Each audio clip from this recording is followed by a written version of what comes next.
सर्व नागरिकांना ठाणे पोलीस आयुक्तालयाकडून आवाहन करण्यात येते की सर्वांनी सदर सण उत्सव शांततेत, आनंदात, उत्साह व खेळीमेळीच्या वातावरणात साजरे करावेत। सण उत्सवादरम्यान इतर धर्मियांच्या भावना दुखावणार नाहीत, तसेच असे आक्षेपार्ह संदेश अथवा मजकूर सोशल मीडियावर अथवा कोणत्याही प्रकारे प्रसारित होणार नाहीत याची दक्षता घ्यावी। होळी व धुलीवंदन सण साजरे करताना होळी रस्त्याच्या मधोमध पेटवू नये, तसेच होळीसाठी खाजगी मालकीची किंवा सरकारी मालकीच्या झाडांची अवैध तोड करू नये।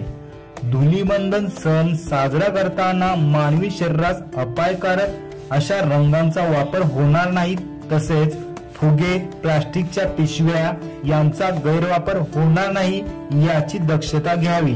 तसेच एकमेकांच्या अंगावर रंग टाकणे, पाणी फेकणे, गटारातील घाण पदार्थ टाकणे, गॅलरीमधून अथवा इमारतीच्या टेरेसवरून रस्त्यावरील जाणाऱ्या येणाऱ्या पदचारी स्त्रिया, मुले किंवा मोटारसायकल चालक यांच्या अंगावर पाण्याने भरलेले फुगे किंवा प्लास्टिकच्या पिशव्या कोणीही फेकणार नाही याची दक्षता घ्यावी। सध्या 10वी व इतर शालांत परीक्षा सुरू असल्याने ध्वनी प्रदूषणासंदर्भात मान्य सर्वोच्च न्यायालयाच्या मार्गदर्शक सूचनांचे तसेच ध्वनी प्रदूषण अधिनियम 2000 व पर्यावरण संरक्षण कायदा 1986 चे तंतोतंत पालन करून आवाजाची पातळी ठरवून दिलेल्या मर्यादेपेक्षा जास्त असणार नाही याची दक्षता घ्यावी।